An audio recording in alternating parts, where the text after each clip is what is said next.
بہت بڑھ کے باتیں کی. ابھی جو ڈاکٹر صاحب کا جو خاتمہ ہوا ہے نا جس قسمہ پرسی میں، وہ قابل ترس ہے.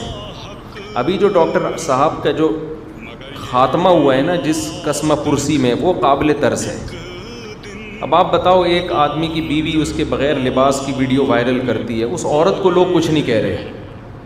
تو اتنا بڑا جرم ہے. میاں بیوی کا تو آپس میں کوئی پردہ نہیں ہوتا، کسی بھی حالت میں ہو سکتے ہیں، ایک دوسرے کا لباس ہے. ایک عورت اپنے شوہر کے طلاق کے بعد، اختلاف کے بعد، اس کی برہنہ حالت میں ویڈیو وائرل کر دے، اور ایک مشہور سیلیبریٹی ہو، پھر اسی برہنہ ویڈیوز پہ میمرز میم بنانا شروع کر دیں، تو یہ تو خدا کے قہر کو دعوت دے رہے ہیں نا. آپ اس سے تو آدمی نے ڈپریشن میں ہی مر جانا ہے. آدمی نے پتہ نہیں ہوا کیا، جنریٹر کا دھواں کی وجہ سے موت ہوئی کیا، وہ مجھے نہیں ڈیٹیل میں گیا.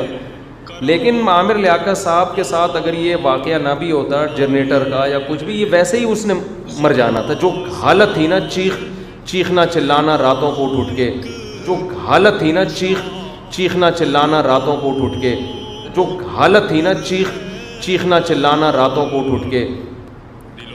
تو آپ خود سوچو، اپنے بارے میں سوچو آپ، کہ آپ کی کوئی ویڈیو بغیر لباس کے وائرل ہو جائے.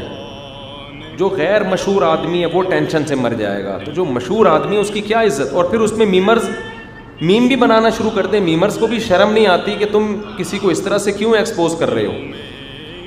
تو یہ 100% اگر عامر لیاقت صاحب میں غلطی تھی تو یہ میمرز بھی غلط ہیں. اور ان کے ساتھ جو ان کی جو لاسٹ فیملی نے زیادتی کی ہے، یہ بھی 100% غلط ہے. اس عمل پہ بھی لعنت بھیجنی چاہیے، اس کو بھی برا بھلا کہنا چاہیے.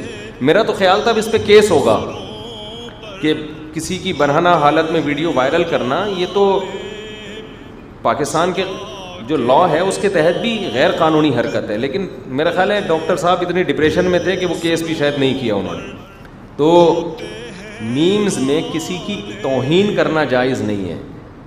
قرآن نے صاف طور پہ کہا ہے کہ نام نہ بگاڑو ایک دوسرے کے، تمسخر نہ کرو. مزاح اور مذاق میں فرق ہے. مزاح نبی صلی اللہ علیہ وسلم نے بھی کیا ہے، مزاح کیا ہے. بہت سارے واقعات ہیں حدیث میں جس میں آپ نے مزاح کیا. مذاق اڑانے کا مطلب یہ ہوتا ہے کہ آپ اگلے کو ایک تماشا بنا رہے ہو میمز کے ذریعے. تو ڈاکٹر عامر لیاقت کا مذاق نہیں اڑایا گیا. یہ آخری دنوں کی بات کر رہا ہوں جس میں بغیر لباس کے جو ان کی ویڈیو وائرل ہوئی ہے، اس میں تماشا بنایا گیا. جائے گا ارے ایک اور جھوٹوں پر قیامت آنے والی ہے.